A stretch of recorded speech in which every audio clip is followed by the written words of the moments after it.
கரம் ஏந்தி உங்களுடைய சோதனைகளை முறையிட்டு நீங்கள் அல்லாஹ்வை அழைக்காமல் சோதனை நீங்கும் என்று நினைப்பது பகலில் கனவு காண்பதுதான். நடக்கவே நடக்காது.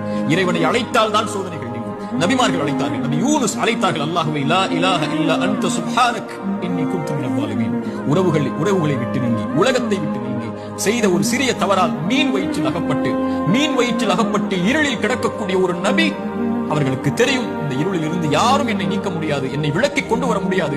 மீன் வயிற்றுடைய இருள் சூழ்ந்திருக்கிறது. உங்களுடைய வாழ்க்கையும் இருளால் சூழப்பட்டிருந்தால் அல்லாஹ்வுடைய தூதர் சொன்னார்கள், யூனுஸ் அழைத்த அந்த பிரார்த்தனையை நீங்களும் அழையுங்கள், அல்லாஹ் உங்களையும் அந்த பிரச்சனையில் இருந்து நீக்குவார்.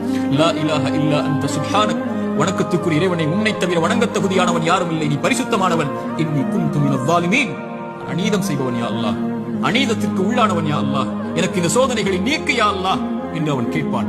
அல்லாஹ் சோதனை, நான் செய்த பாவத்தால் எனக்கு இந்த சோதனை என்றால் இதோ விடுகிறேன் யா அல்லாஹ், நீக்கு யா அல்லாஹ். நபி யூனுஸ் அழைத்தார், அல்லாஹ் நீக்கிறான். நபி மூசா அழைத்தார், அல்லாஹ் நீக்கிறான். நபி இப்ராஹிம் அழைத்தார்கள், அல்லாஹ் நீக்கிறான். நபி தாவூத் அழைத்தார்கள், அல்லாஹ் நீக்கிறான். நபி நூஹ் அழைத்தார்கள், அல்லாஹ் நீக்கிறான். நபி ஜக்கரியா அழைத்தார்கள், அல்லாஹ் நீக்கிறான். நபி அய்யூப் அழைத்தார்கள், அல்லாஹ் நீக்கிறான். முஹம்மது ரசூலுல்லாஹ் ஸல்லல்லாஹு அலைஹி வஸல்லம் அழைத்தார்கள், அல்லாஹ் நீக்கிறான். நாம் அழைத்தோம் அல்லாஹ்வை, நாம் கேட்டோம் அல்லாஹ்விடத்தில், நாம் முறையிட்டோம், யா அல்லாஹ் இந்த சோதனையால் சிரமப்படுகிறேன், அவதிப்படுகிறேன், கஷ்டப்படுகிறேன், இன்னல் படுகிறேன், கண்ணீர் வடிக்கிறேன், எனக்கு இந்த சோதனையை நீக்கு யா அல்லாஹ். என் பாவத்தின் மூலமாக வந்திருந்தால் இதோ இந்த பாவங்களை விட்டு விலகி வருகிறேன் யா அல்லாஹ், என் கவலையை நீக்கு என்று கேட்டிருக்கிறோமா?